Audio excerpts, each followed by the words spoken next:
Ya. Entonces,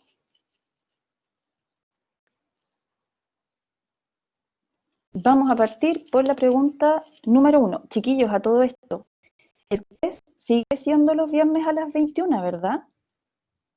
Es que me escribió un compañero como y me hizo dudar de que se asumía que teníamos que hacer como un nuevo trato. Ah, ya, me dice Emilio, Javiera y Diego que sigue siendo el viernes a las 21. Ya, perfecto, perfecto. Ya. Entonces, dice la pregunta número 1, la siguiente figura. Sí, te ignoro. Sí, Antonia, ¿por qué? ¿Por qué no habría?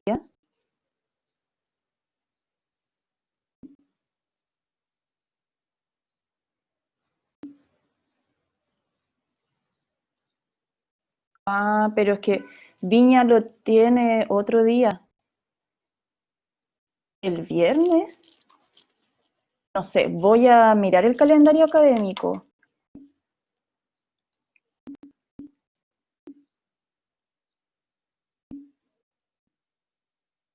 Dice Daniel que viernes es el día y creo que no. Ops. Ya, ¿lo hacemos el jueves entonces?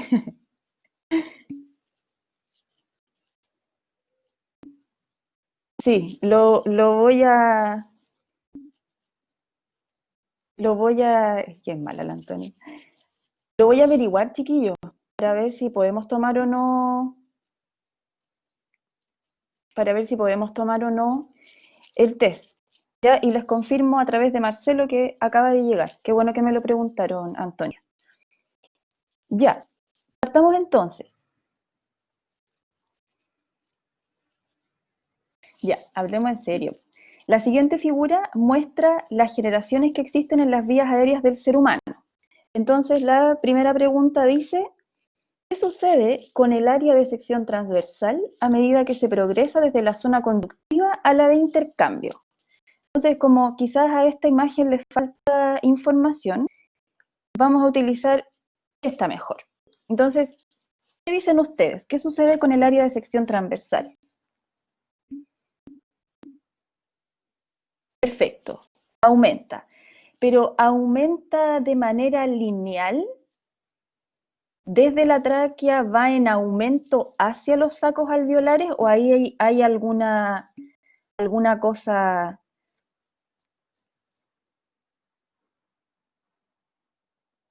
Ya, denme más. ¿A qué se refieren con exponencial? Y mirando sobre todo esto de aquí.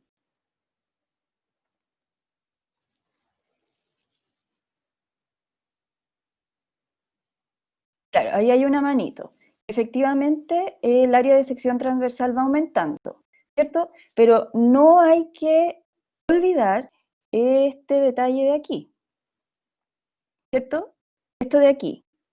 Exactamente. Alguien escribió ahí, excepto a nivel de los bronquios, de las áreas más superiores, porque desde la tráquea hasta los bronquios segmentarios, ¿cierto? Que son como la tercera división, tenemos disminución de la sección transversal. Eso implica que exista algún cambio en la velocidad, como lo vamos a ver en una diapo más adelante. Entonces, efectivamente, a grandes rasgos, y tal como pasaba en el sistema cardiovascular, tenemos un aumento de la sección transversal total, pero no hay que olvidar que hay una excepción desde la tráquea hasta los bronquios segmentarios, ¿cierto? Que es el punto, de hecho, los segmentarios son el punto de menor área de sección transversal. Eso hace que este punto de aquí sea el punto de mayor velocidad, como lo vamos a ver, insisto, en una imagen. Ya. ¿Algo más que decir para esta pregunta?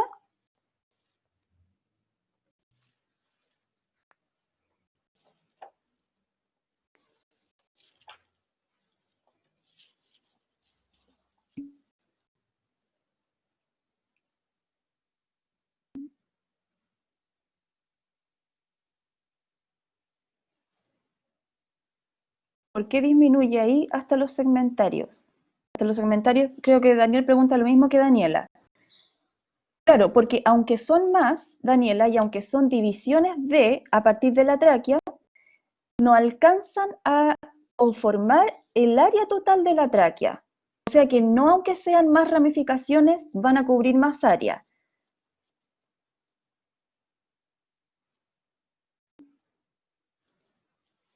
Ya.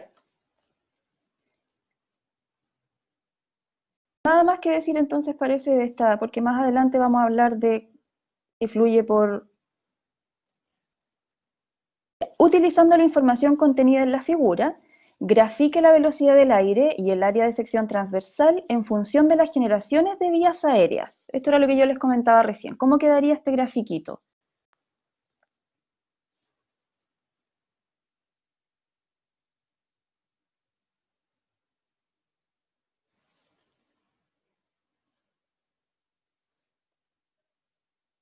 ¿Ya? ¿Y qué irían en los ejes?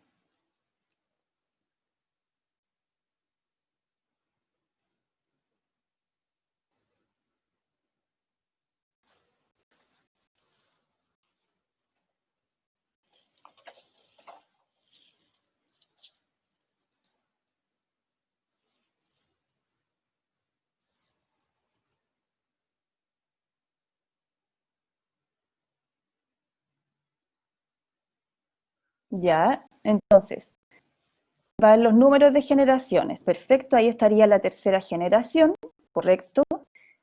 La velocidad, la curva roja, el área de sección transversal, no, perdón, la naranja, el área de sección transversal, la roja, la velocidad. Correcto. Las primeras son las vías de conducción, ya no vamos a decir todavía por qué se llaman así, y las siguientes las vías de intercambio. Perfecto. Y lo que comentábamos recién, ¿cierto? Este punto, que es el punto de mayor velocidad, nosotros recordamos que la velocidad y el área son inversamente proporcionales y efectivamente aquí se nota, ¿cierto? El punto donde es menor el área de sección transversal, que como lo vimos en la diapo anterior, era el punto de los bronquios segmentarios, la generación 3, entonces ahí es donde tenemos la mayor velocidad. Pero eso va cambiando cuando avanzamos hacia las vías de intercambio y sobre todo desde las generaciones donde ya aparecen los sacos alveolares, entonces ahí sí que sí, el área de sección transversal aumenta mucho, como muestran ahí en la curvita naranja que se empina, y entonces ahí la velocidad cae, ¿cierto? ¿Y qué sentido tiene que la velocidad sea el área de sección transversal? Que lo pusieron en rojo, porque sí, lo pusieron en rojo ahí como A, pero no, es la naranjita, la rojita es de la velocidad. Exactamente, Antonia, porque es mejor una velocidad menor para el intercambio y así darle tiempo al aire que se mantengan los alvéolos, ¿cierto? Para que exista intercambio de gases. Ya, perfecto. Esta de aquí, no sé si estaban repitiendo, ¿no parece? ¿O alguien iba a dibujar otra cosa?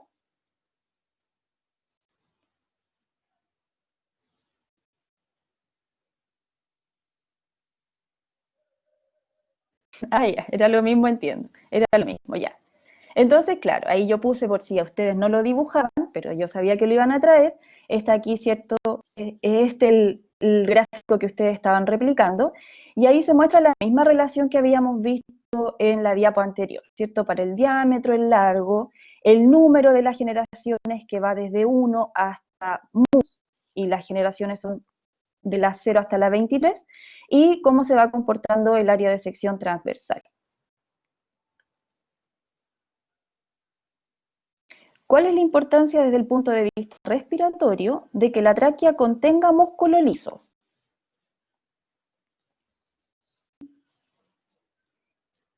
Ya, perfecto. ¿Me pueden contar un poquitito dónde tiene músculo liso la tráquea? ¿Es un músculo radial? ¿La completa totalmente? Ya, perfecto, Daniela, ¿cierto? O sea, siempre describimos al cartílago como en forma de C y en su sección posterior, esa que da hacia el esófago, tenemos ese trocito de musculatura lisa. Entonces dicen los chiquillos, para contracción o relajación, como dice Emilio, perfecto. Javiera dice para mantener la tonicidad respiratoria. ¿A qué te refieres, Javiera, con tonicidad respiratoria? ¿Al tono o a la mantención del radio de la vía aérea?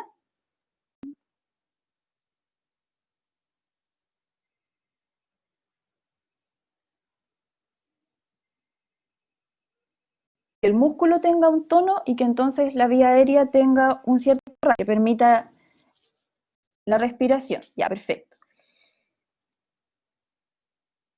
Para arrastrar secreciones por el flujo turbulento, dice Daniel, que provoca al contraerse, ya, también es correcto. ¿Y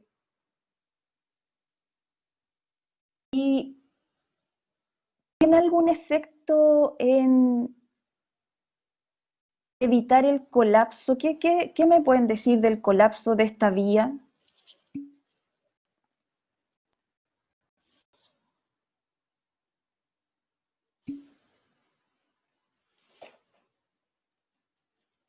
Claro, en la deglución y dado que va hacia el esófago permite que no se colapse, ¿cierto? Sí. Y también, correcto. Y también recordar que la unidad que genera este trocito de musculatura lisa con este anillo cartilaginoso en forma de C permite efectivamente lo que comentábamos recién, ¿cierto? Impide que la tráquea colapse. En ese caso, dado que los bronquios y los bronquiolos no tienen esta forma de cartílago y de músculo que tiene la tráquea, ellos sí están como accesibles y más fácilmente colapsables. La tráquea, en cambio, es difícilmente colapsable, eh, porque además son más ricos en músculo liso y menos ricos en cartílago. Y Daniela dice, permite la dilatación en la fuerza expansiva de la expiración. Correcto, efectivamente. Ahora, los fármacos que uno toma, por ejemplo, salbutamol o los fármacos que generan broncodilatación, la verdad es que tienen un efecto mucho más potente sobre las vías aéreas que tienen mayor musculatura lisa, que son los bronquios y los bronquiolos, por sobre todo. Este trocito de músculo, la verdad es que bastante pequeño y por lo tanto estos fármacos broncodilatadores no tienen un efecto importante en la función de la tráquea. Por eso, de hecho, se llaman broncodilatadores.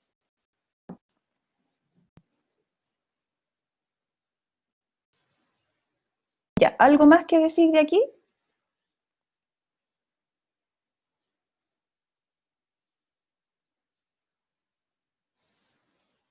Dijimos que era el límite entre la vía digestiva y la vía aérea, ¿cierto? Y también lo dijo Antonia, permite que no colapse la deglución y que se acomode la tráquea. Explique a qué se refieren los conceptos de zona conductiva y zona de intercambio.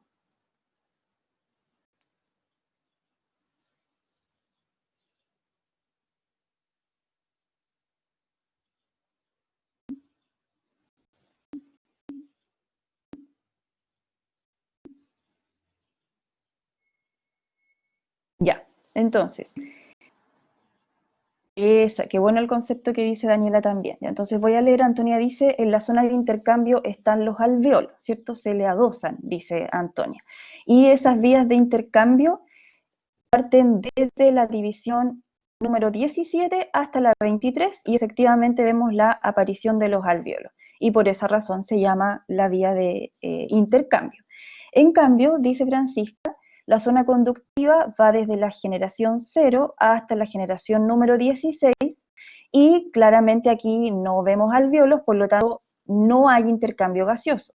Y ahí, como dice Daniela Martínez, en esa zona conductiva, dado que ella no puede quedar vacía, porque recuerden siempre que si una cavidad queda vacía, va a colapsar, entonces para que eso no suceda, necesitamos que estas vías siempre dejen dentro de ellas alojando un volumen. Pero es un volumen que como se va a quedar ahí, en la vía conductiva, no puede participar en el intercambio gaseoso y entonces le llamaron volumen del espacio muerto. En este caso, le agregamos un apellido que es el volumen del espacio muerto anatómico, ¿cierto? Porque también hay un volumen del espacio muerto fisiológico y ese volumen de espacio muerto fisiológico considera algún volumen que haya alcanzado a llegar a alvéolos, pero que haya llegado a alvéolos que fueron ventilados, pero que no fueron perfundidos. Y eso también lo vamos a sumar a lo que se quedó en la vía aérea y va a generar la suma de esos dos volúmenes, un espacio muerto fisiológico que en condiciones normales, en individuos sanos, la verdad es que el espacio muerto fisiológico debiera ser prácticamente idéntico al espacio muerto anatómico. Eso también quería preguntar, Daniel. Espéreme que déjeme leer. Entonces, zona conductiva dice de la tráquea hasta los bronquiolos no respiratorios, ¿cierto? O terminales, que también se les llama así a eso. En las otras no hay, dice Antonia, perfecto. La zona conductiva es espacio muerto, dice Daniela, y Daniela Belletti dice, zona conductiva, el aire ingresa, pero no hay intercambio gaseoso, correcto, que era lo que decíamos recién. Y Daniel entonces nos comenta otros conceptos, porque en estas dos áreas, en estas dos vías de respiratorias, hay un cierto flujo. Entonces Daniel dice que en la zona conductiva hay un flujo convectivo. ¿Correcto, Daniel? ¿A qué se refiere eso?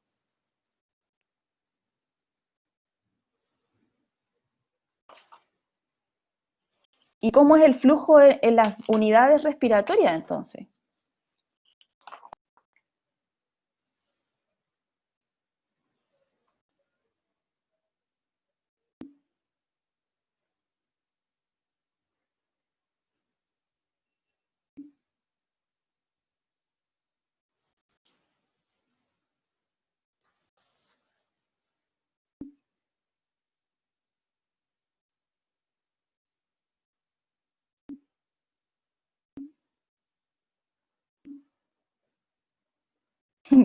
Algo circular, dice Daniel. Ya, creo que me lo puedo imaginar.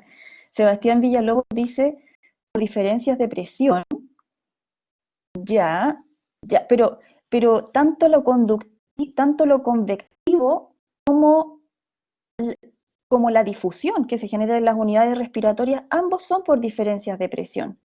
La diferencia está en que en las unidades respiratorias, la diferencia de presión que vale es la diferencia de presión de cada gas de manera independiente.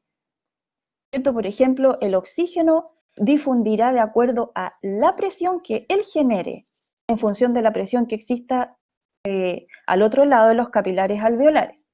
En cambio, exactamente, las presiones parciales de cada uno, exactamente. En cambio, en las vías aéreas de conducción, algo dice ahí Daniel, la temperatura, y Nur dice movimiento de aire sin grandes cambios de presiones. No sé si Nur se refiere a la zona de conducción, si está hablando de lo convectivo. Ahí esperemos la respuesta de Nur mientras agrego algo que la convección. Ah, ya, efectivamente. Claro, porque no hay intercambio aún, ¿cierto? Así que la gran diferencia de presión es la presión que hay entre la atmósfera y el interior de la vía aérea de conducción. Pero hay algo que dice Daniel, que nos da de hecho el término de flujo por convección. Recuerden que cuando el aire entra a las vías aéreas altas, hay dos cosas que le pasan, ¿cierto? Se humidifica y también se calienta. Y tal como decía, parece que la ley de Charles, que yo creo que ustedes la vieron por ahí, ¿qué decía la ley de Charles? Que si a un volumen de gas yo le aumento la temperatura, entonces va a aumentar el volumen de ese gas y va a aumentar también el movimiento molecular. Y cuando hay movimiento molecular, entonces ese movimiento es el que efectivamente va generando este movimiento del aire desde un lugar de mayor movimiento por el aumento de la temperatura a un lugar de menor movimiento porque hay disminución de la temperatura adentro donde todavía el aire no ha llegado. Así que eso es más o menos el hecho de que fluya por convección. En cambio, en las unidades respiratorias, eso ya no vale, sino que lo que vale, como comentábamos recién, es que difunda el gas, pero de acuerdo a su presión parcial. Y ahí vemos la presión de cada gas.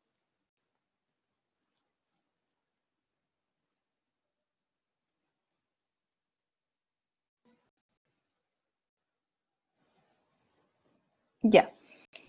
Aquí una imagen a lo mejor redundante de cómo se...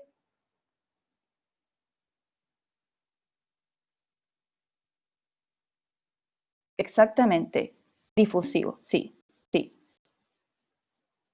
por difusión. Y antes por convección.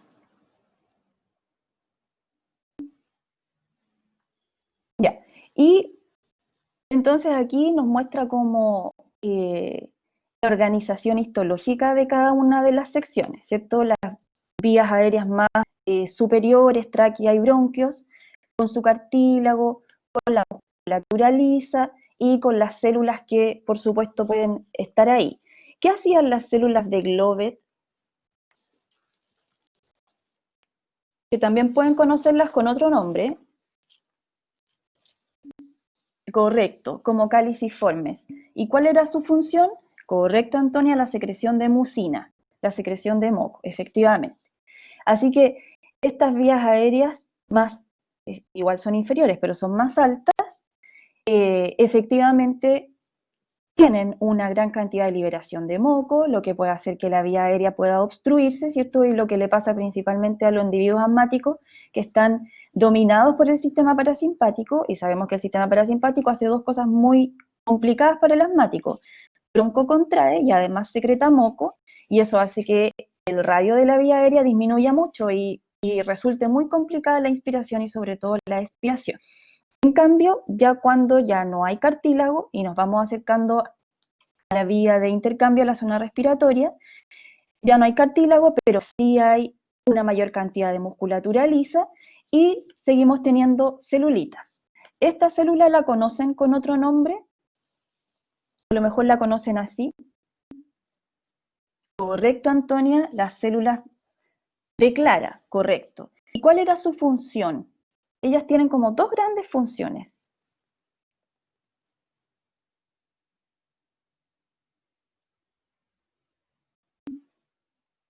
Correcto. Una función muy importante es que secretan el surfactante pulmonar. Perfecto. Tal como dice Francisca, actúan como un reservorio de células madres. Por lo tanto, pueden diferenciarse frente a alguna lesión o a un recambio fisiológico, pueden diferenciarse en células ciliadas. A propósito, Francisca, qué bueno que lo dijiste, ¿cuál es la gracia de las células ciliadas?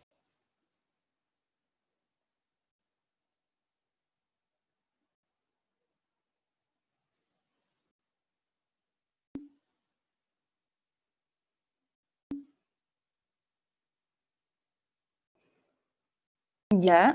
¿Y qué sería la cadena mucociliar?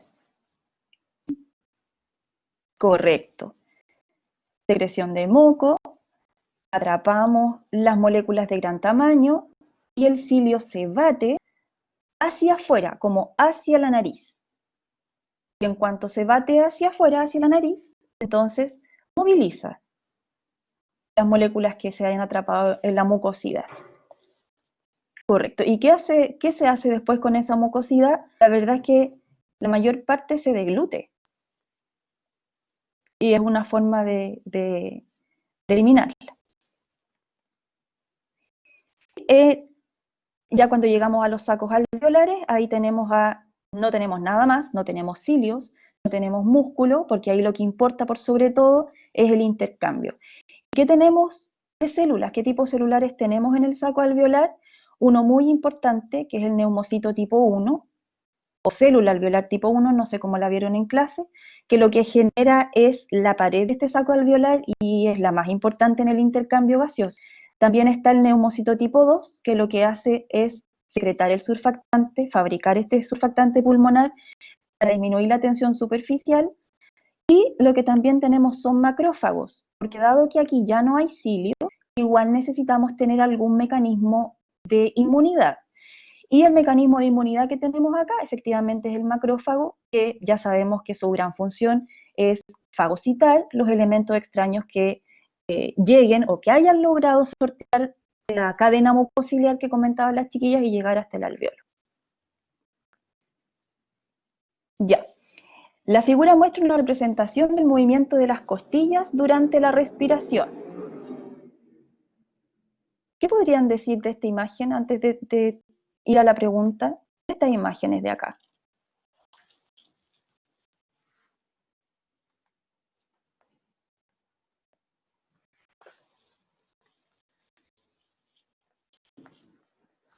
¿Qué representa el balde y esa manilla de agua? ¿Qué quieren decir?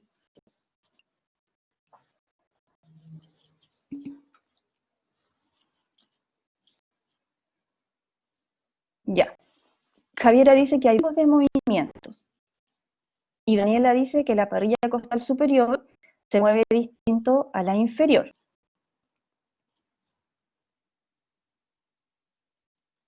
Dependiendo si estamos en inspiración o expiración. Ya, pero ¿y qué estaría representando entonces esto de aquí? ¿Qué movimientos?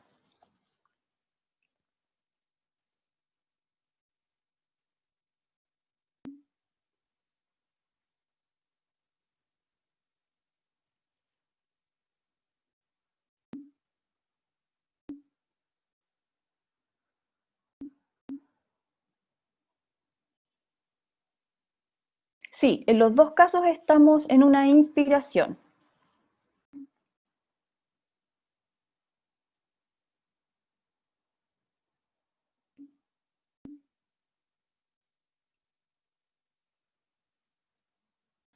Ya, espérenme que estoy leyendo.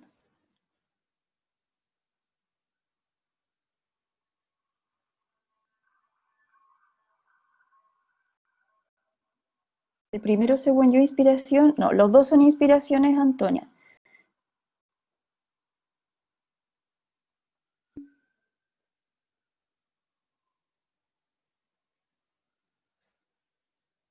Claro. En la segunda imagen estás hablando, Daniel, ¿cierto?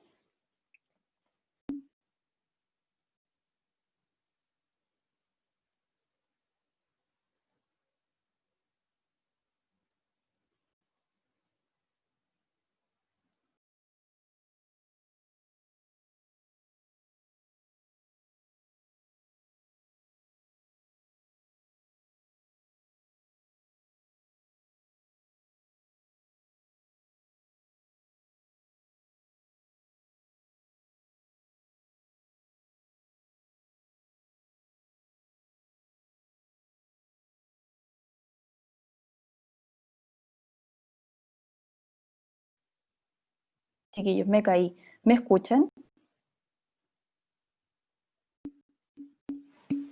Ya, perfecto. No sé qué pasó. Ya, no, creo que alcancé a leer lo que dijo, lo que le explica Daniela a Antonia. Y Antonia dice que entendió. Sí, entonces el movimiento del balde, como creo que estaba explicando Daniel, como el asa del balde, es este movimiento que hacen las costillas que se mueven hacia arriba y hacia afuera, como se movería el asa del balde al subir la yo, ¿cierto? Manteniendo, como dice Daniel, el esternón en una posición fija. Y aquí se demuestra el movimiento del esternón, ¿o no?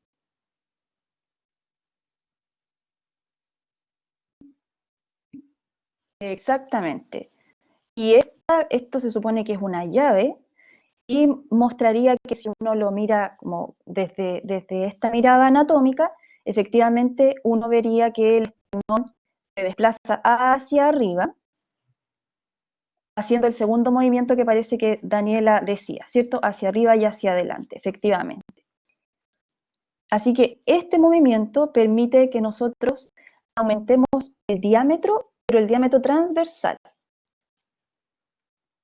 Este movimiento, en cambio, ¿hacia dónde aumentaría nuestro diámetro?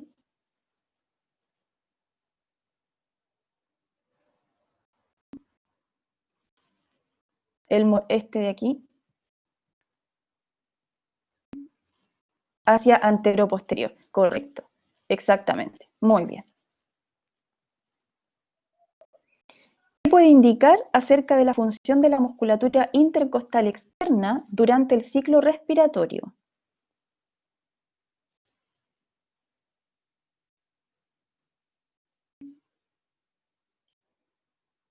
Aumenta el diámetro de la caja torácica. Ya. ¿En qué, en qué sentido? Eso que dice Daniel. Elevándola hacia antero superior, porque también hay un aumento del diámetro desde cefálico a caudal, ¿cierto? Pero eso no es responsabilidad de estos músculos, sino que de otro que vamos a comentar en la próxima pregunta. Entonces, elevándola hacia exactamente, Daniela, los externos son más inspiratorios, pero ahí hay que recordar que no todos los externos son todos inspiratorios. ¿cierto? Y lo mismo pasa con los internos. Los internos, no todos los internos son expiratorios.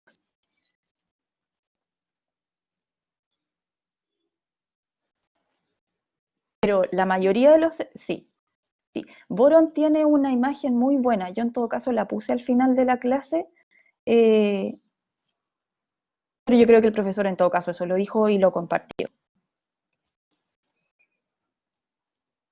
¿Cómo están ubicados, chiquillos, los músculos intercostales externos?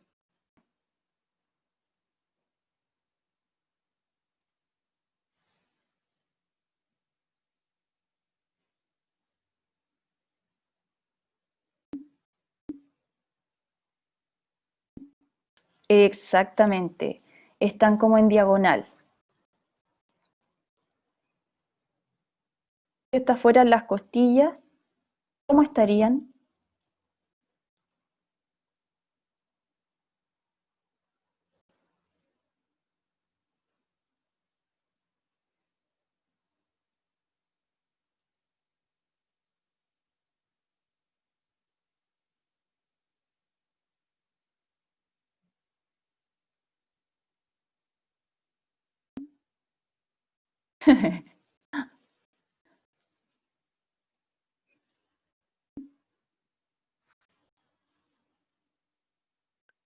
Ya están jugando al gato.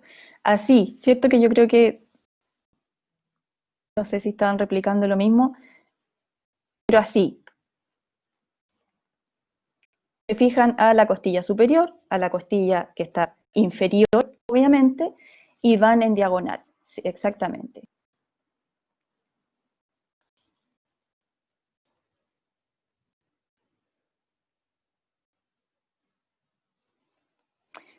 ¿Cuál será el efecto sobre la distancia antero-posterior y por ende del área de la sección transversal del tórax?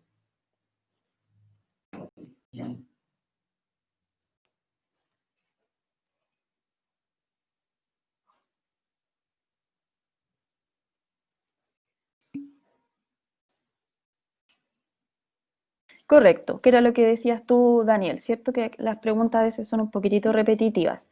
Aumenta el diámetro antero-posterior y aumenta el área de sección transversal, obviamente, claro, en la inspiración. ¿Los músculos intercostales externos son músculos de inspiraciones pasivas o son músculos de inspiraciones forzadas?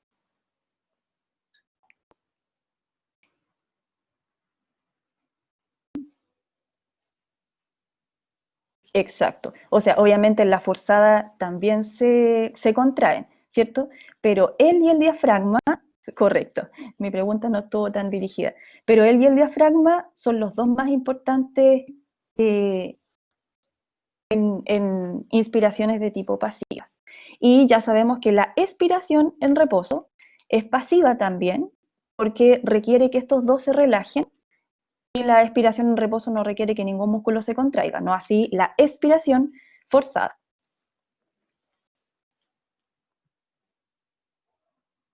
Ya, ¿y qué dirían de esta imagen ahora? De quién se habla aquí?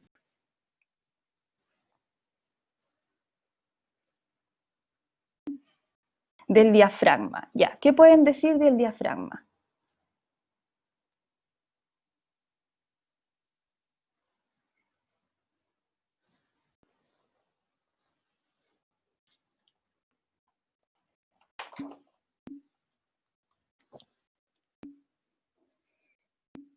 El diafragma se contrae en inspiración y desciende.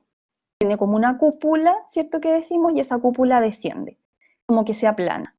Cuando se contrae desciende, dice Javiera, es el principal músculo de la inspiración, correcto, y es responsable de la inspiración, dice Emilia.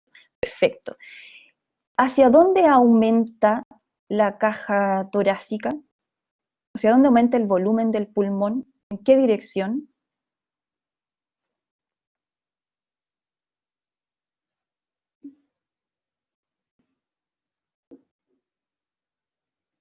No, no es anteroposterior. Anteroposterior es muy costilla.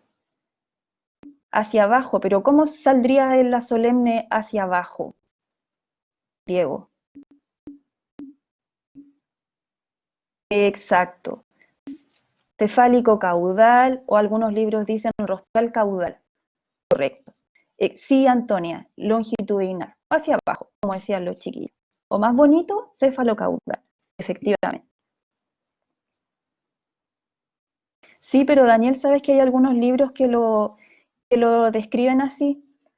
Yo siempre digo cefalocaudal, pero digo que también en algunos libros aparece como rostral caudal. De hecho, creo que hay un Netter de fisiología y anatomía, que es súper bueno a todo esto, les recomiendo que lo descarguen si pueden por ahí, y parece que incluso él dice rostral caudal. Voy a sacar la imagen y te la voy a mandar. Pero yo creo que el profe dijo cefalocaudal, a mí también me parece más correcto. Ya, al término de la inspiración, ¿qué sucede con la longitud pulmonar? Que es más o menos lo que estábamos diciendo recién, que es la distancia de ápice a base como consecuencia de la actividad diafragmática.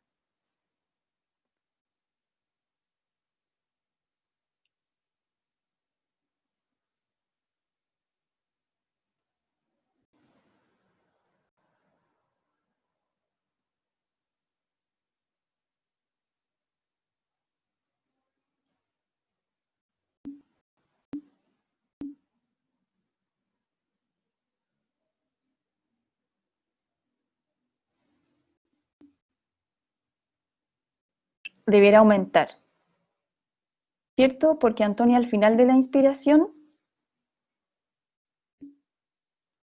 ya, perfecto. Exactamente. Sí, así que la distancia entre ápice y base aumenta tal como estaría mostrando aquí, ¿cierto? Y por lo tanto, por el descenso del diafragma. Sí, no. En expiración, claro, pues pasa todo lo contrario, pero aquí estamos hablando de la inspiración. En conjunto con la información entregada en la pregunta 3, ¿cuál será el efecto de la contracción de la musculatura intercostal y diafragmática sobre el volumen pulmonar? Que repetitiva las preguntas, pero en el fondo le están diciendo ya, resumiendo, ¿qué diámetros vamos a tener en aumento?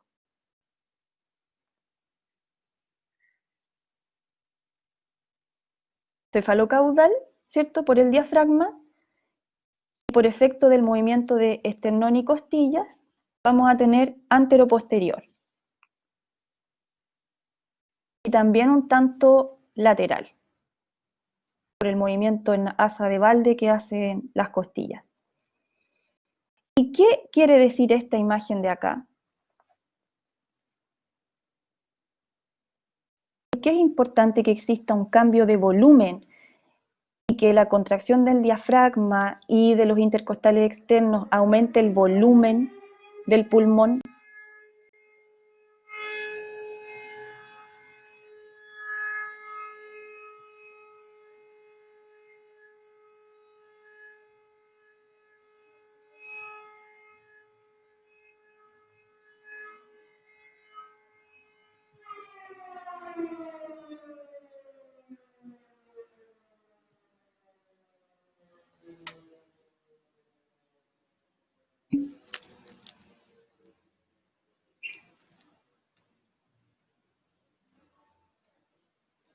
Para que se expandan los alvéolos.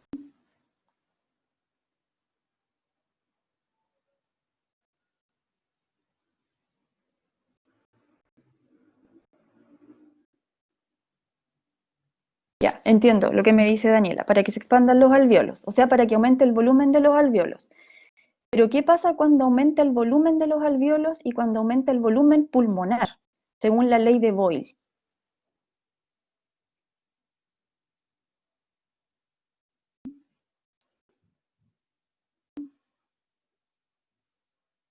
Están pensando en muy complejo, vayan a lo más básico. De esta fórmula,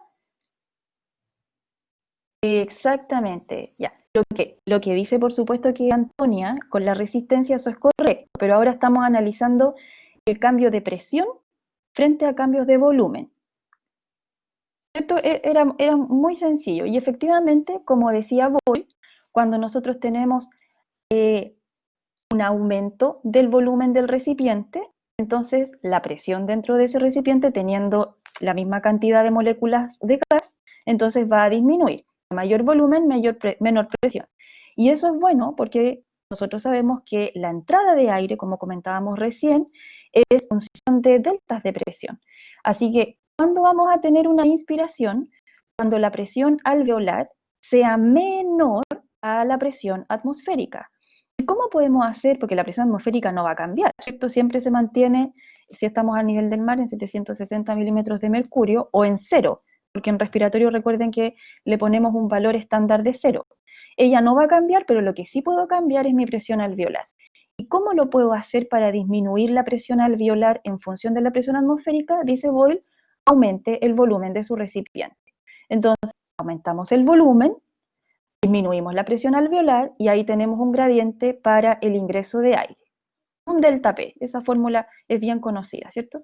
Y luego para la expiración necesitamos lo contrario. La presión atmosférica se va a mantener en su valor, pero yo necesito ganarle a ella aumentando la presión alveolar.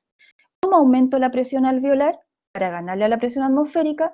Bueno, tal como muestran las flechitas, ahora gracias al retroceso elástico del pulmón, entonces ya obviamente a la relajación del diafragma y de los intercostales externos vamos a tener disminución del recipiente y Boyle dice que si disminuye la capacidad del recipiente, entonces la presión dentro de ese recipiente aumenta.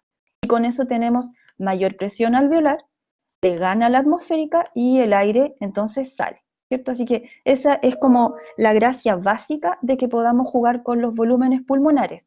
Por supuesto que eso también va a impactar a la resistencia, esto que como lo vamos a ver en las diapos siguientes, sobre todo la resistencia de las vías aéreas. Ya, ese yo creo que ustedes lo tienen, parece que en todo caso es del boron. Ahí se explica lo que yo les comentaba recién, que ojo con los intercostales, porque hay una sección de los intercostales que participa en la inspiración, hay otros que participan en la expiración.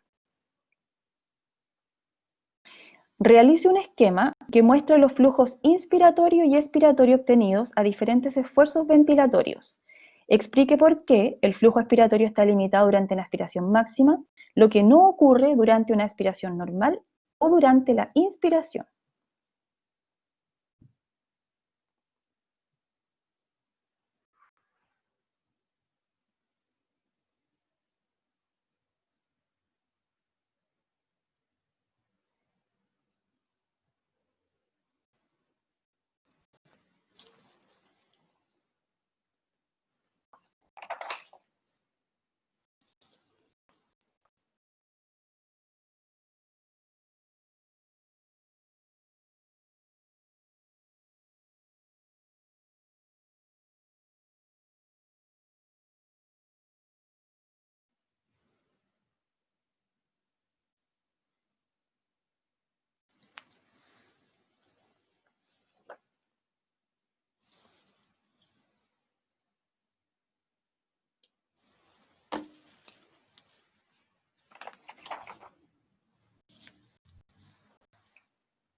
Ya, en el gráfico traten de poner las variables, porque creo que ahí juntaron dos gráficos en uno.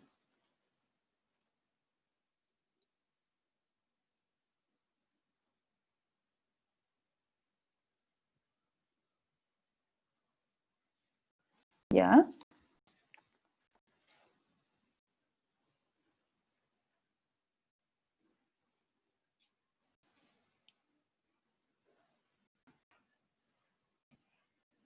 Flujo versus volumen pulmonar, yo creo, ¿cierto?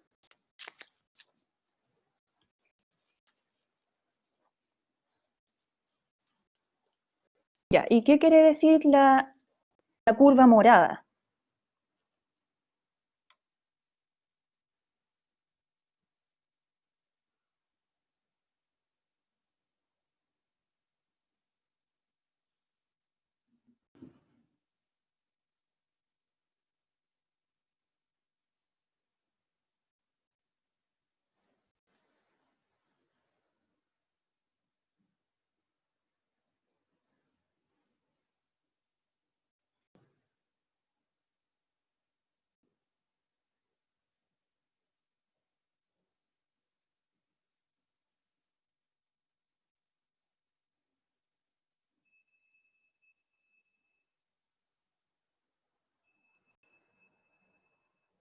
¿Ya? ¿Toda la curva morada es expiración?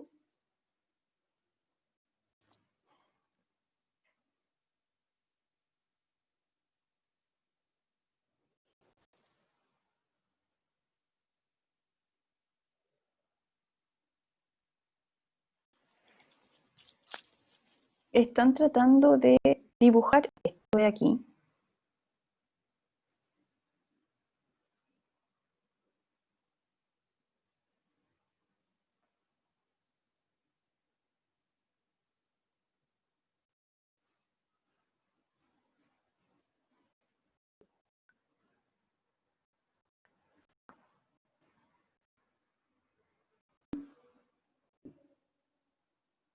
Sí, Daniela, es que me di cuenta que el PDF que subí tiene 16 diapos, pero el mío que tengo es más largo.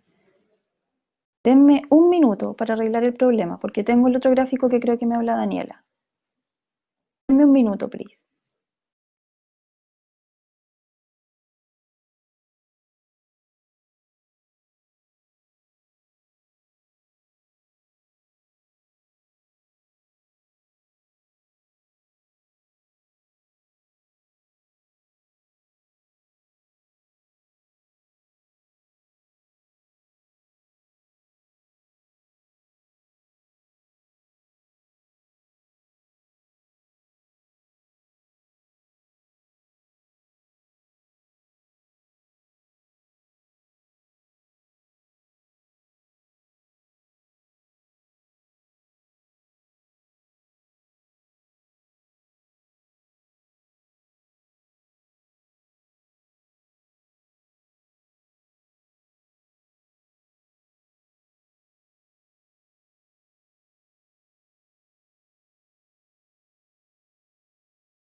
Ya.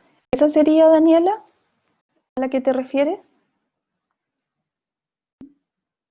Ah, ya. Entonces, yo creo que esto era la curva morada que estaban dibujando,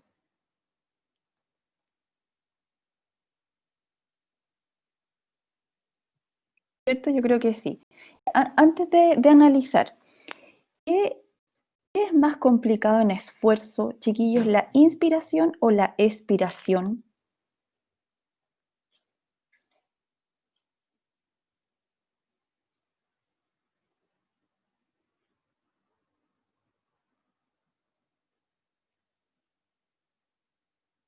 ¿Cuándo hay más problemas en la mecánica ventilatoria? ¿Cuando inspiramos forzadamente o cuando expiramos forzadamente? Ya, no, en la expiración. En la expiración no, nos topamos con una complejidad. ¿Cuál es la complejidad de la expiración forzada?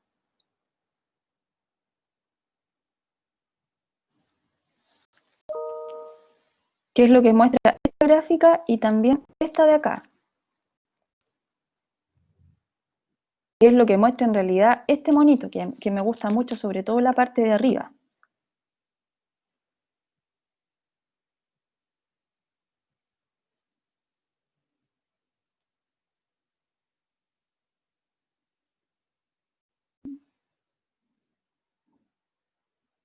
Ya, Antonia creo que va como por lo mismo que dice Daniela, que hay como un máximo y que luego de ese máximo, cuando nos va quedando menos volumen dentro, porque estamos expirando, o sea, estamos súper bien al inicio de la expiración, porque tenemos un gran volumen a movilizar, por por ejemplo, cuando tenemos la capacidad pulmonar total, pero a medida que vamos perdiendo volumen, se pierde esta presión y se pierde la fuerza elástica, como dice Daniela, ¿cierto? Y además van cambiando las presiones. Pero ¿qué nos muestra esta imagen de acá arriba? Es algo de lo que el profesor habló harto. ¿Cuál es el gran problema de la expiración forzada? ¿Y por qué a menores volúmenes respiratorios se deteriora? Porque ¿qué hace un buen volumen?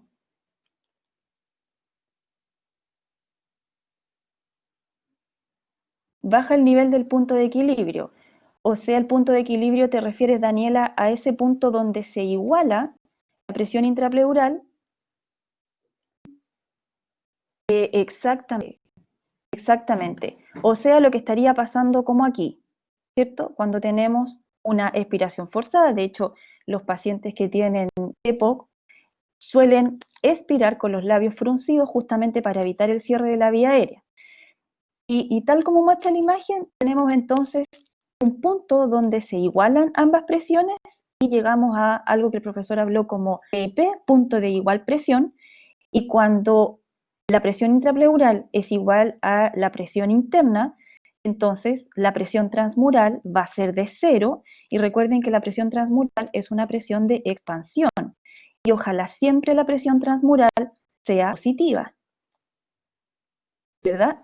Si la presión transmural no es positiva, si es negativa o si es 0, entonces no vamos a tener una presión que pueda expandir la vía aérea en este caso, porque aquí nuestro problema no es tanto a nivel alveolar, no es tanto a nivel de la zona de intercambio, nuestro problema es más al nivel de la zona de conducción. Y que explicaba de manera muy bonita también el profesor, que el punto donde se genere esa igualdad, el punto de equilibrio o esa igualdad de presiones, va a cambiar respecto del volumen que tú tengas, ¿cierto? Y el profesor explicaba, miren, a mayores volúmenes, entonces el punto de igual presión se podría generar en la tráquea, pero a menores volúmenes el punto de igual presión se va a ir bajando y puede alcanzar estructuras muy colapsables que son los bronquios y los bronquiolos. Entonces, claramente, cuando comenzamos la expiración, estamos más o menos bien porque tenemos un buen volumen.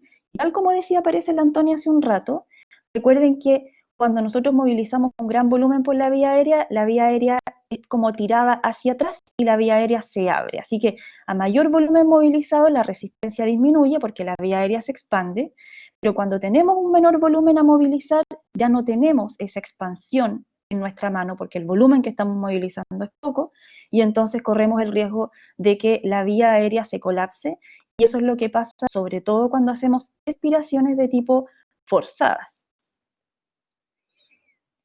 En la inspiración, en cambio, no tenemos ese problema, ¿cierto? Y aquí yo creo que no tengo que repetir, ustedes saben ubicar bien la presión intrapleural, la presión alveolar y la presión transmural, ¿cierto? Esas tres presiones ustedes las manejan.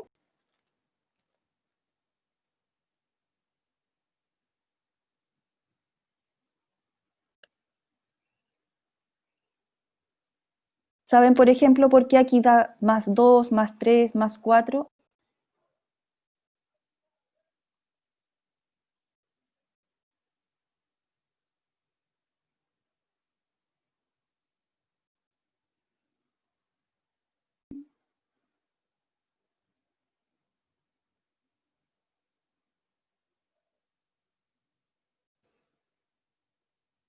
La de la vía aérea, Daniela. Mira, aquí lo celeste te va mostrando el cambio de presión interna, que sería como lo equivalente a la presión alveolar que tienes en los alveolos, pero en este caso es la presión interna de la vía aérea. Y como el volumen va cambiando, la presión también va cambiando y va disminuyendo hasta que llegas a un punto donde la presión es 10 y la presión intrapleural también es 10. En ese punto vamos a tener una presión transmural que no permite la expansión, vamos a tener el colapso de la vía aérea. Pero ustedes saben que la presión transmural se saca la resta, ¿cierto? Entre la alveolar menos la intrapleural. Ah, ya, perfecto. Ya, ya. Ya, y entonces, ¿qué decía este, este gráfico?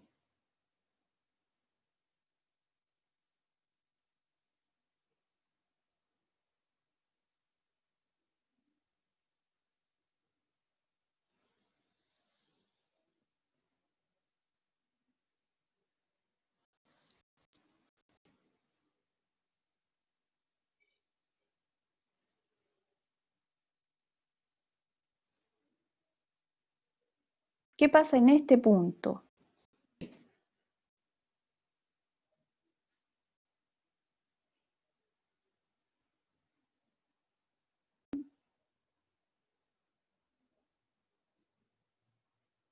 Claro, por lo que comentábamos recién. Si aumenta mucho la presión, se reduce el flujo, aumenta la resistencia, correcto, y por lo tanto disminuye la reducción del radio, aumenta la resistencia. Y que luego de pasar una determinada presión, claro, como dice Daniela también, el flujo se mantendrá constante y en esta parte plana da lo mismo que yo haga un esfuerzo expiratorio intermedio o que haga un esfuerzo expiratorio máximo, va a dar lo mismo porque el flujo que tendré será exactamente el mismo, ¿cierto? Y eso es por eso que está pasando en esos alvéolos, ¿cierto? Porque cuando tenemos un esfuerzo expiratorio máximo, estoy utilizando una mayor masa de musculatura. Esa masa muscular, la contracción de esa masa muscular genera este aumento de presión intratorácica, lo que hace que efectivamente la vía aérea pueda llegar a colapsar. Así que, como dice Antonia, luego de una determinada presión, da lo mismo el esfuerzo expiratorio, porque el flujo expiratorio va a ser el mismo. Y bueno, y lo que hay que decir también es que cuando yo estoy haciendo un esfuerzo expiratorio máximo, yo tengo que pensar lo que decíamos recién.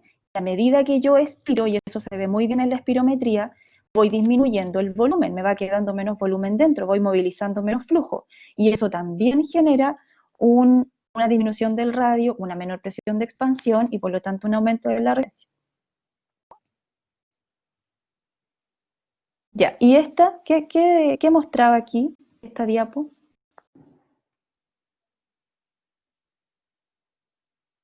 Aquí se relaciona lo que decíamos de volumen y flujo. Cuando tengo mucho volumen dentro del pulmón, por ejemplo, cuando he inspirado profundamente, he alojado dentro de mí la capacidad pulmonar total, entonces el flujo irá en aumento. Mayor volumen, mayor flujo, porque la vía aérea se abre, porque la resistencia disminuye, como decían las chiquillas.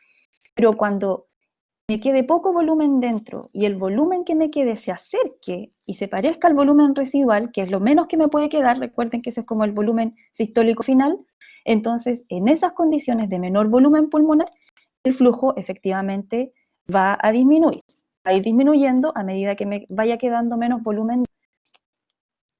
Por ejemplo, cuando expiro forzadamente, lo que me queda dentro es el volumen residual.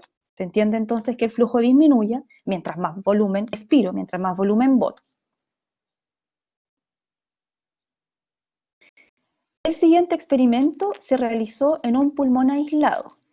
La relación volumen versus presión se midió cuando el pulmón se infló con aire o con suero salino.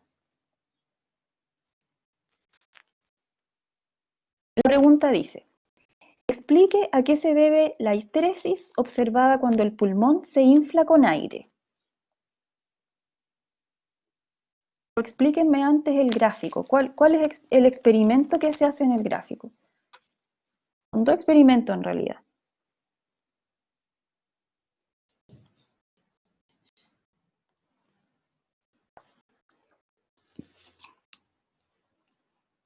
Entonces tenemos dos pulmones, ahí me encerraron.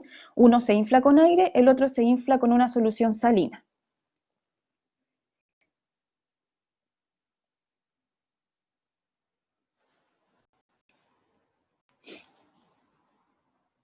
Ya, ¿y cómo es el comportamiento del que infla con aire? ¿Por qué?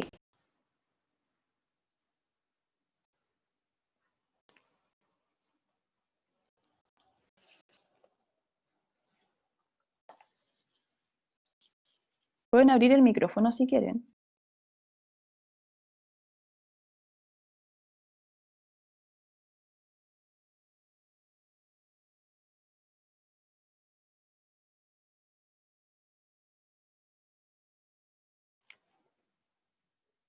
Ya. Entonces dice Daniela, como hay interfase aire-agua, hay tensión superficial. Perfecto. Muy bien, Daniela. Al inicio, o sea, al inicio de la inspiración, en esta parte, donde yo veo que hay grandes cambios de presión, pero prácticamente sin cambio de volumen, exactamente. Justamente, Antonia, ¿cierto? El volumen no aumenta considerablemente hasta una determinada presión al inicio. ¿Por qué pasa esto? Que esta parte plana de la curva, por lo que decía Daniela, por la interfase aire-agua que existe, las paredes se pegan, necesitamos una gran presión para abrir estas paredes del alveolo que están más o menos colapsados, y esa gran presión de apertura se alcanza justamente más o menos en este punto, ¿cierto? O sea, la tensión superficial en la parte inicial de la curva es súper alta. ¿Cuándo la supero? Cuando logro aproximadamente esta presión. Y de ahí hacia arriba se vence la tensión superficial porque ¿qué se supone que ha ocurrido aquí?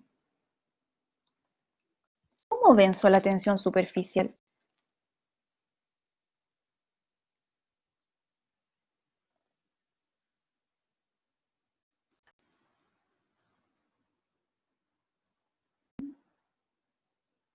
Exactamente, Antonia, con el surfactante pulmonar.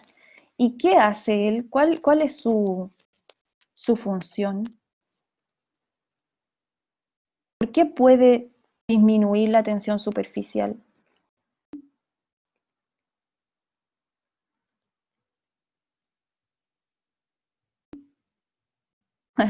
Como un adipocito.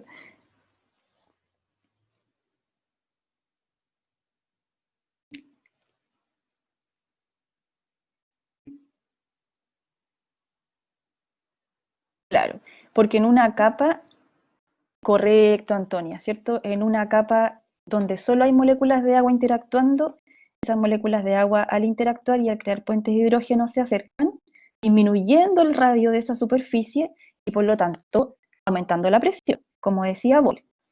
Eso aumenta mucho la presión que tengo que ejercer para inflar de nuevo este alveolo. Pero, ¿qué hace el surfactante pulmonar?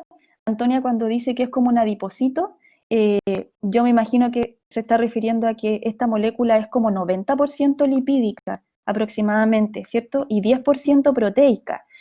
Por eso se va a la superficie, aunque es liberado desde la profundidad de la capa de agua que está rodeando el alveolo, se va hasta la superficie y en la superficie separa a las moléculas de agua, generando contactos, ahora ellas con las moléculas de agua, permitiendo entonces la disminución de esta tensión. Y la verdad es que no va a ser realmente que el alveolo se expanda, ¿cierto? Porque nosotros tenemos alveolos de distinto tamaño y ese no es el problema. Lo importante es tener alveolos, aunque sean de distinto tamaño, pero que los tengamos con igual presión. Porque si eso no sucede, que este es como el monito clásico, ¿cierto? Si aquí tenemos sin surfactante, no tenemos surfactante, entonces la presión de colapso, según la ley de Laplace, dentro de ese alveolo será muy grande versus la presión que hay dentro de este alveolo que es pequeña.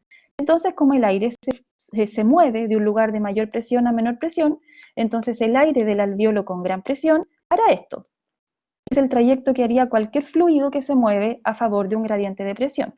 Eso significa que este alveolo colapsa porque entrega su aire al alveolo más grande. Por supuesto que eso no implica que este alveolo se vuelva más eficiente. De hecho, este alveolo podría agrandarse tanto que le cueste mucho cambiar su tamaño en una siguiente inspiración y expiración. Recuerden que alveolos grandes no nos importan alveolos que puedan modificar su volumen en inspi y expiración. ¿Qué hace el surfactante pulmonar entonces? Al ubicarse en esta pared y al ubicarse también en esta pared, hace que los tamaños de estos alveolos puedan seguir siendo distintos, eso no importa, pero que la presión aquí se iguale a la presión en este alveolo. Y de esa forma, el aire no se va a ir de un lugar de igual presión a otro de igual presión. El aire se va a quedar va a llenar a alvéolos que están viviendo a una igual presión porque tienen la misma tensión superficial. Perfecto. Entonces, en esta parte que se eleva de la curva, podemos pensar que el surfactante pulmonar apareció en la superficie, porque el surfactante pulmonar es súper dinámico, aparece y baja y se esconde.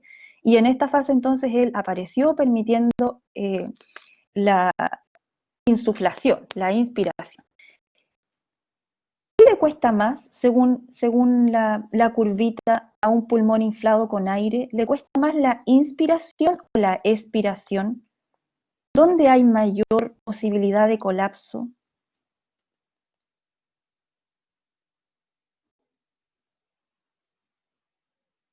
En la inspiración. De hecho, se nota, ¿cierto? Porque solamente en la inspiración encontramos una parte plana. La expiración, no. La verdad es que ahí se obedece a la retracción elástica de la pared pulmonar nomás. Perfecto. ¿Y qué es la histeresis, chiquillos?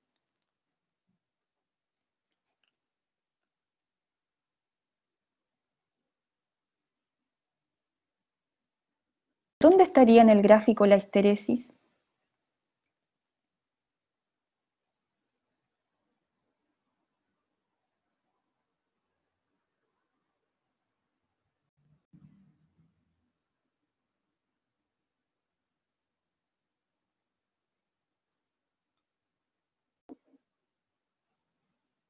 Sí, en realidad es el área que queda entre la curva de INSPI y la curva de ESPI. Exactamente. Sería como lo que los chiquillos encerraron. Sí, el que me puso esa flecha, el que encerró, claro, esa sería. ¿Hay histeresis en un pulmón inflado con solución salina? No la hay, ¿cierto? Perfecto. ¿Por qué no la hay? Porque no hay interfase aire-agua, ¿cierto? Y por lo tanto, si no hay interfase aire-agua, no hay tensión superficial y no hay una gran presión que tengamos que desarrollar para abrir el pulmón. De hecho, si vemos a bajísimas presiones, nosotros ya hemos podido abrir con bajas presiones este pulmón y lograr llenarlo con esta solución salina. Y se comporta de la misma forma inspirando que expirando, por lo tanto no hay histeresis. No hay diferencia exactamente entre la relación volumen-presión. Entonces, hemos contestado la A, ¿cierto? Hemos contestado la B.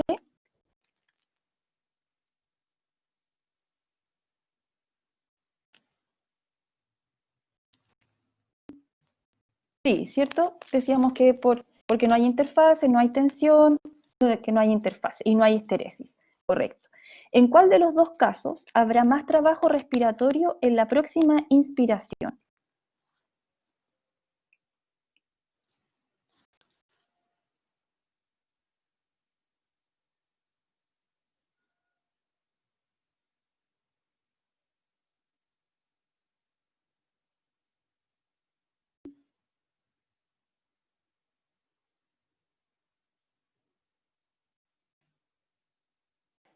En la del aire, dice Antonia. Sí, esta pregunta yo siempre he tenido como siento que a lo mejor nos falta ponerle información a esta pregunta, porque cuando a mí me dicen en la próxima inspiración, yo asumo que la inspiración es con qué.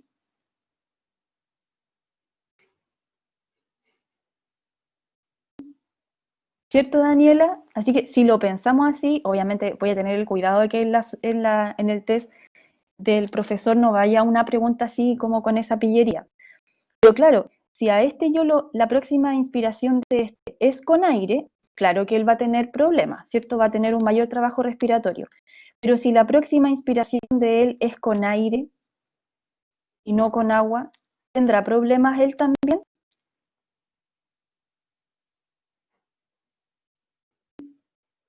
Ahí sí, ¿cierto? Si es que fuera, siempre que la siguiente inspiración sea con aire, y sobre todo en este, que tiene una mayor capa de agua en la superficie, entonces mayor será el costo, el trabajo respiratorio.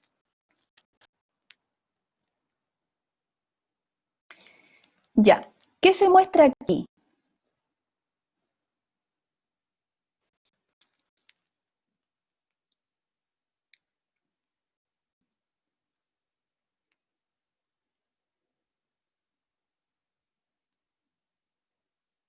Esta es una curva que se llama ¿cómo? ¿Cómo se mide?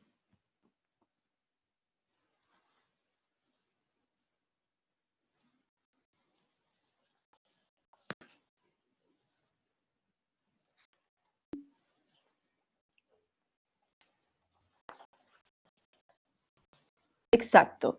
Es una curva que se toma por espirometría y mide los volúmenes y las capacidades pulmonares, ¿cierto? Los volúmenes, bueno, esos son volúmenes, y las capacidades siempre son sumas de volúmenes. En este registro sabemos que es un registro de espirometría clásico, como el que hacemos en el laboratorio, porque hay un volumen que no se puede medir, que no es posible ser medido a través de la espirometría. ¿Cuál es el volumen que no puede ser medido a través de la espirometría?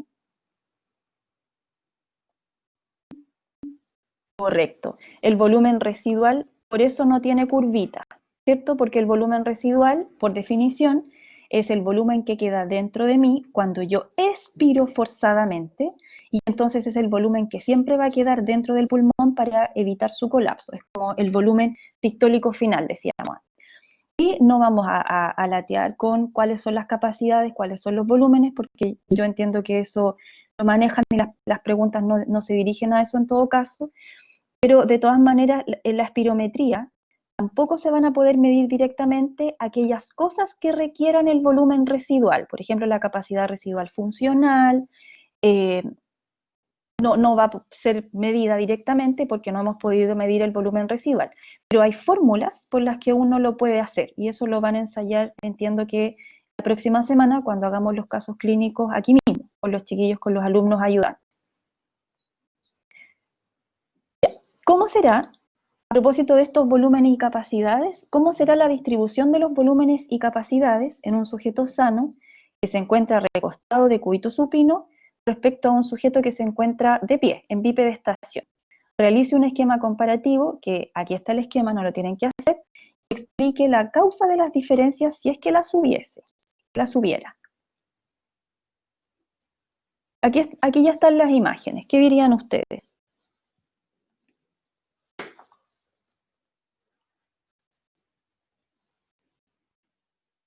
Ya, el volumen de reserva inspiratorio, si alguien lo encerró ahí,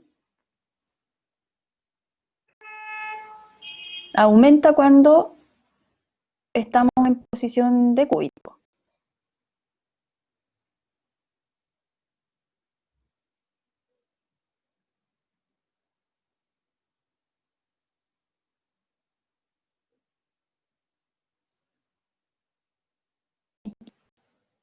¿Y pasa algo con otro volumen cuando estoy en supino?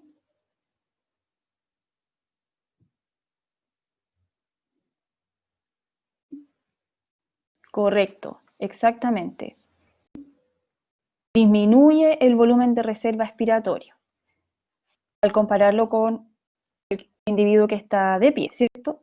¿Por qué se generan esos cambios?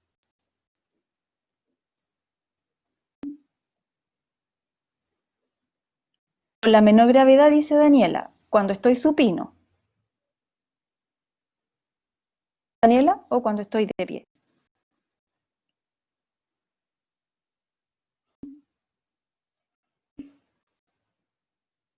Ya.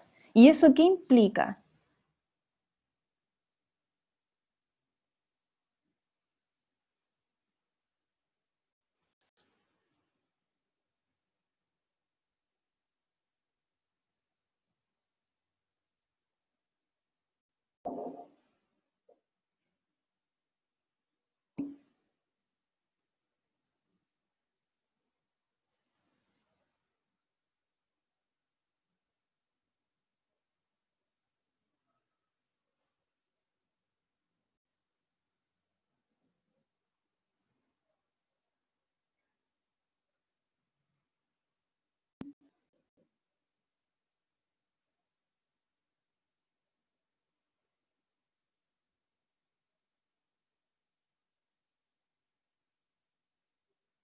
¿Ya?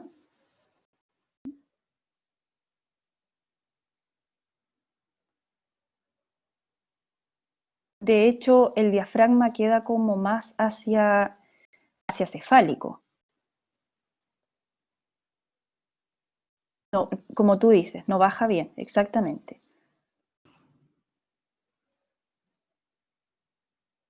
En cambio, cuando estoy de pie,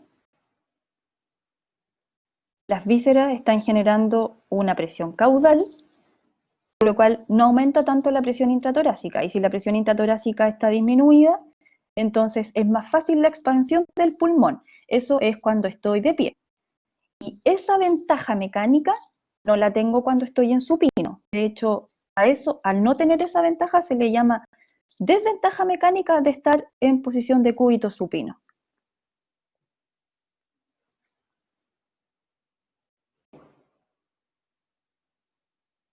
Gracias, Daniela. Ya, la última, la ley de Fick. Esto es repetido porque efectivamente se vio en fisio general, ¿cierto? Y la ley de Fick nos dice cuáles son las variables que van a hacer que un gas, en este caso, pueda moverse a través de una membrana por difusión simple a mayor o a menor velocidad. Entonces aquí teníamos el área de intercambio, el grosor y las diferencias de presiones a través de esa pared. Entonces, como ya sabemos la ley de Fick, no vamos a ir a su fórmula, pero sí la vamos a aplicar en, en tres como contextos respiratorios. Explique de qué forma las siguientes condiciones pueden impactar la difusión de oxígeno y dióxido de carbono, indicando a cuál de las variables afecta. Entonces, la primera, un sujeto que está hiperventilando. ¿Qué variables se afectan y qué pasa con la tasa de difusión?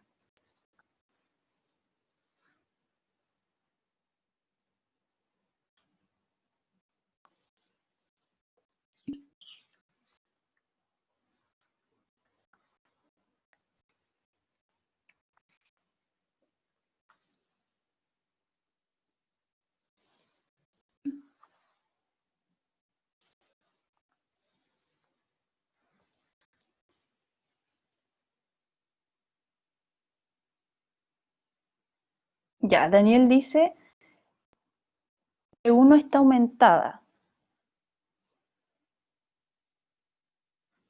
Me imagino que te refieres a, a esa presión. Y Daniela dice, aumenta la frecuencia respiratoria, claro, porque estoy hiperventilando, el trabajo dinámico viscoso. Sí, Daniela, pero solamente considera las variables de Fick, de la ley de Fick.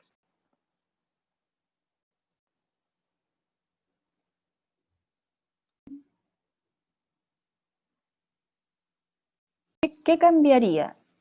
¿El delta P, el grosor o el área? Sí, cambiaría la presión de oxígeno, ¿cierto? Solamente esa, Daniel.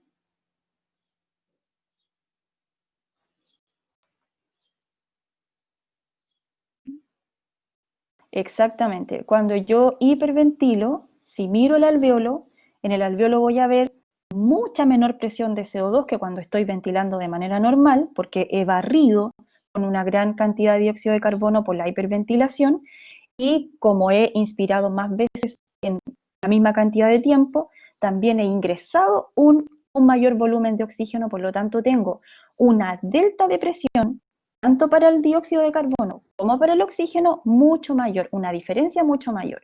Y sabemos que mientras mayor sea la diferencia de presión, tanto para el oxígeno como para el dióxido de carbono, entonces la velocidad, el flujo del gas, la velocidad a la cual fluye ese gas, será mayor. Así que en este caso, las variables que cambia cuando yo hiperventilo, alguien decía área y grosor iguales, decía Daniel, eso no cambia, pero lo que sí cambia es el delta P y se hace no más parecido, sino que mucho más distinto. Aumenta la gradiente. Lo que es bueno, insisto, para la difusión, habría mayor difusión. Sí, claro, baja en el alveolo, porque estás expirando muchas más veces.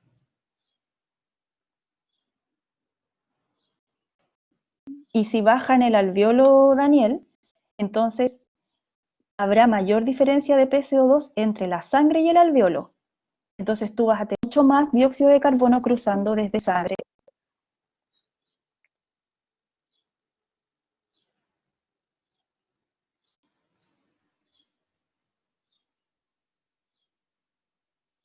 Dice Antonia, y con la ley de Fick, eso entonces se relaciona con la permeabilidad. No, pero Daniel, no es mentira. Efectivamente, tú puedes generar alcalosis respiratoria cuando hiperventilas,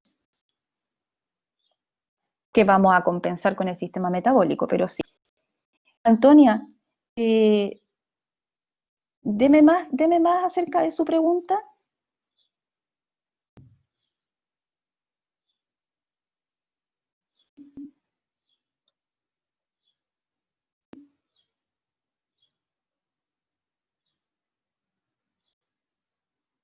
Ah, ya, sí, ya. ¿Qué va a pasar ahora en un paciente que tiene enfisema pulmonar?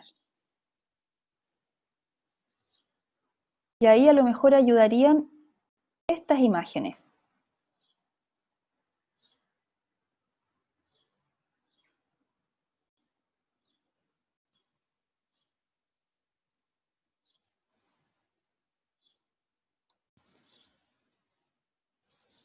¿Qué pasa en el enfisema pulmonar, chiquillos?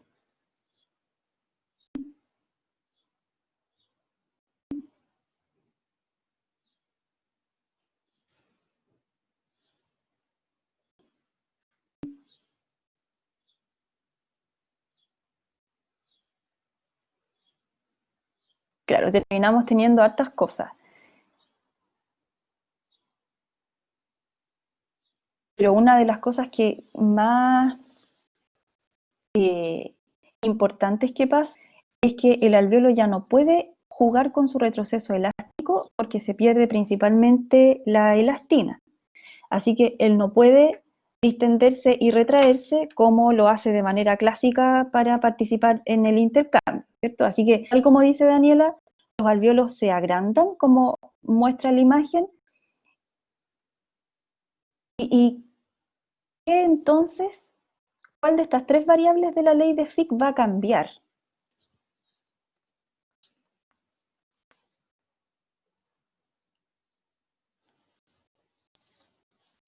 Más o menos lo dijo Daniela, pero lo vuelvo a preguntar.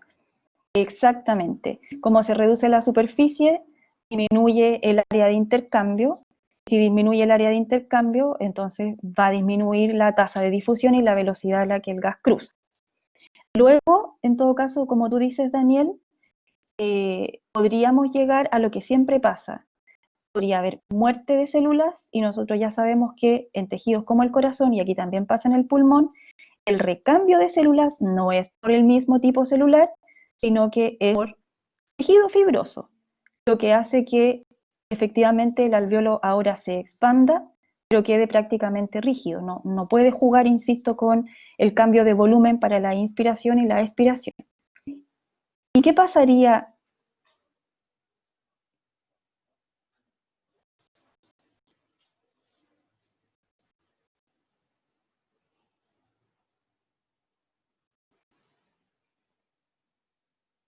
Sí, es que Daniela, tú tienes alveolos más grandes, pero menos alveolos. Entonces lo que pierdes es área alveolar total.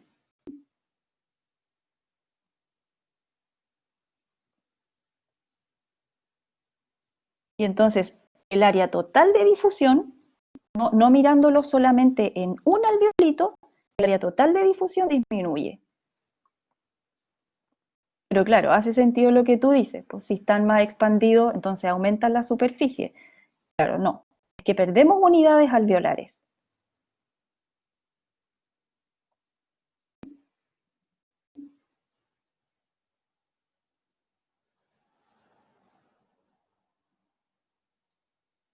Claro, Daniel, o sea, pero eso es como la progresión de la patología. porque efectivamente la fibrosis, claro, la fibrosis haría como lo que está haciendo el edema en este caso, aumentar el grosor de la pared. Enfisema sí, sí.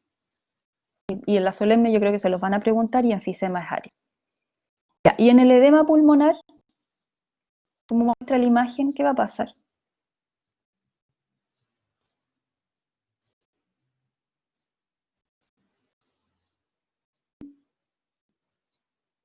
Exactamente, aumenta el grosor porque hay acumulación de líquido.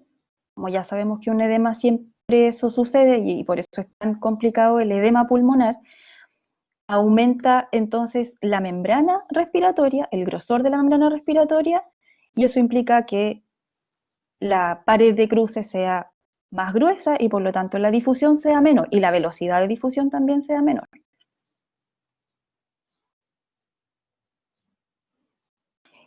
En este caso, en estos dos casos, ¿voy a tener hipoxemia sí o no?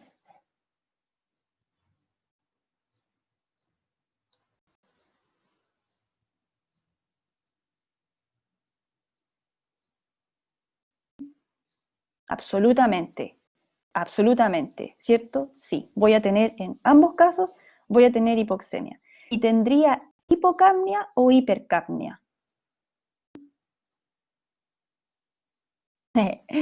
Justo, justo, Nur, estábamos pensando lo mismo.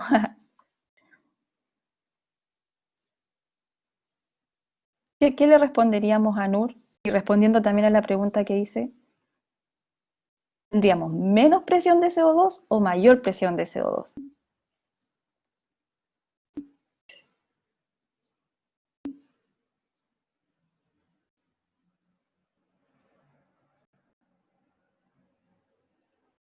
Antonia, ¿por qué piensas que en la A, en la A del sujeto hiperventilado, perdón, ya, pensé que me estaba respondiendo esta como A, ya, sí, sí te entiendo, sí, en la A sí, pero en estos dos casos que estamos hablando del enfisema y del edema, sí, tendríamos hipoxemia, como dijimos recién, y tendríamos aumento de la presión de dióxido de carbono, es decir, hipercapnia. Claro, porque no hay forma, si disminuye el flujo de oxígeno, también disminuye el flujo de dióxido de carbono. En ese caso ya no tendríamos alcalosis, Daniel, ¿cierto? ¿Qué tendríamos? Acidosis. ¿Y de qué origen?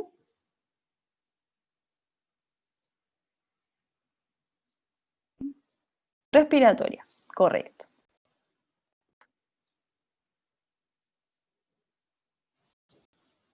Ah, pero me faltaron preguntas. Me faltan preguntas, ¿cierto? Hay una 8.2. Sí, perdón, no había diapo para esa. Ya, explique, dice la 8.2, cómo la función del epitelio cumple un rol de mecanismo de defensa de la vía aérea y cómo el presentar un perfil hipersecretor afecta la difusión de gases.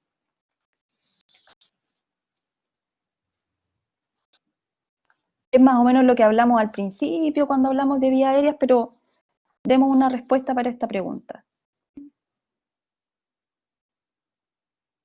Exactamente, Daniela, se refiere a la mucina, al moco.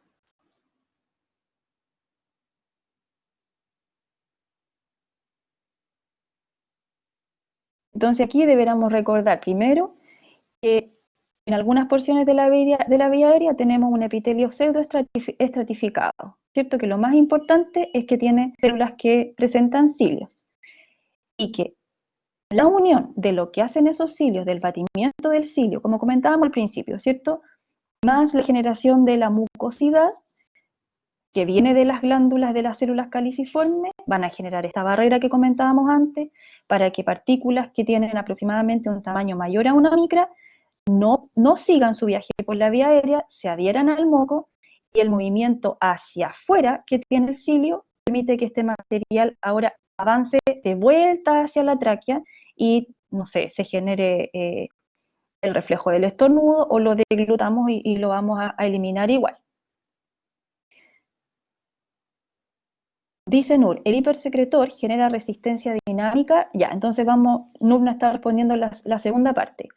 ¿Cómo al presentar un perfil hipersecretor afecta la difusión de gases? Nur dice, el hipersecretor genera resistencia dinámica y disminuye el flujo y la velocidad.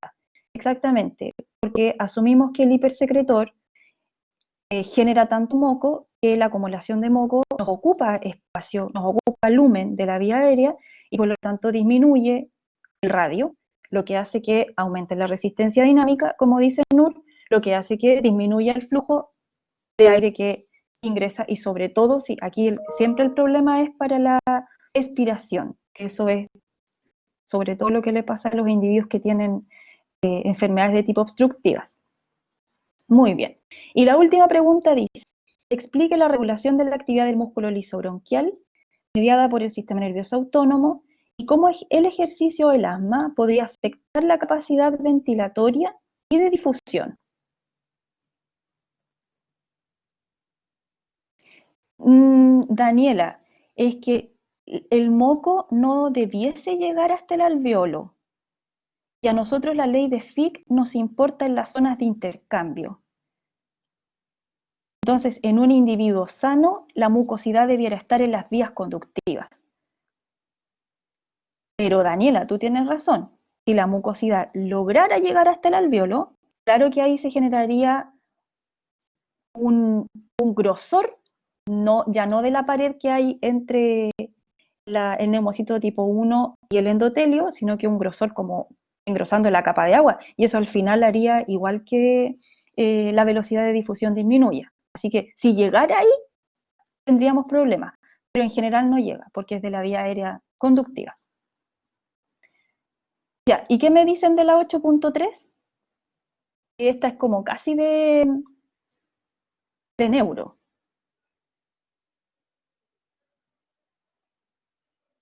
Rápido, rápido, me quedan 2 minutos.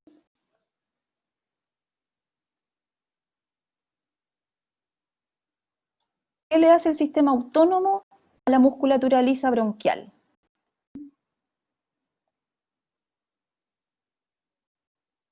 Perfecto, dice Antonia, en el caso del sistema parasimpático, a través de acetilcolina y receptores muscarínicos, principalmente de tipo M3, se estimulan dos cosas, la secreción de moco y también la contracción bronquial. Y ahí tenemos dos cosas muy malas, porque las dos cosas, además juntas a la vez, hacen que el radio del lumen disminuya, la resistencia aumente y el flujo disminuye, ¿cierto?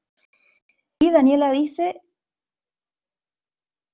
que el control del sistema nervioso autónomo es menor, el mayor control es metabólico. Sí, también tienes razón en eso, Daniela. ¿Y qué hace el sistema simpático?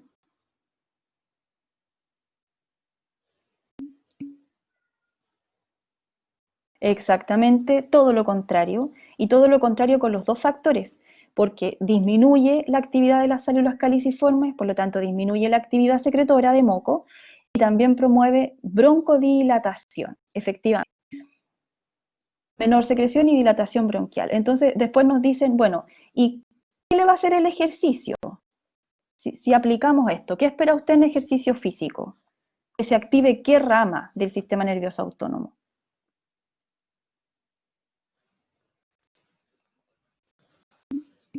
La simpática, ¿cierto? Exactamente, la simpática, broncodilatación, para broncodilatación, efectivamente.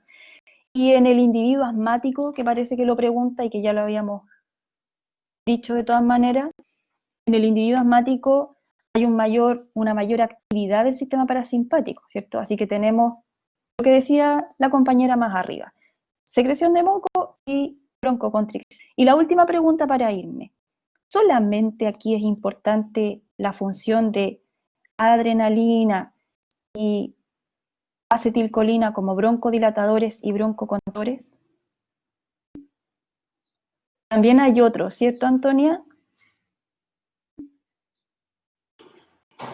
Muy bien, Antonia, exactamente. Los no adrenérgicos y no colinérgicos. Cuestión que también se repetía en cardio, ¿cierto? Y aquí, ¿a quién medirían?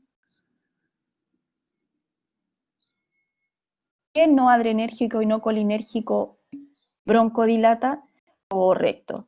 Broncodilatación, óxido nítrico, exactamente, VIP. Y para la broncoconstricción hay uno que se llama neuroquinina A, la sustancia P también podría provocar broncoconstricción, y otro que también nos apareció por ahí que se llamaba el CGRP. ¿Recuerdan de ese? Que es el péptido relacionado con el gen de la calcitonina. No tiene nada que ver con la hormona, solamente que se parecen. Y también él tiene un efecto broncoconstrictor. Exacto. Ya, chiquillos, terminamos justo a la hora. Gracias por la asistencia, por la participación de los de siempre. Recuerden que les quedo debiendo la información de si el viernes podemos tomar evaluaciones. En caso de que no, voy a tener que entonces comunicarme con Marcelo para que veamos si es posible tomar el test el jueves. Aunque el jueves hay algunos compañeros que tienen el laboratorio ese mismo día. Entonces quedarían como un poquitito en desventaja. A lo mejor podríamos hacerlo el sábado, porque tampoco lo podemos tomar en la semana de consolidación. Yo creo que no nos conviene hacer que pase tanto tiempo. Ya, así que barajen esas dos opciones, o el jueves o el fin de semana. Te aviso por correo, Marcelo. ¿Ya? Ya, chiquillos. Sí, podría ser, Benjamín. Gracias a usted, Antonia, por la participación. Cuídense mucho. Chao, Javiera. Chao, Antonieta. Cuídense mucho.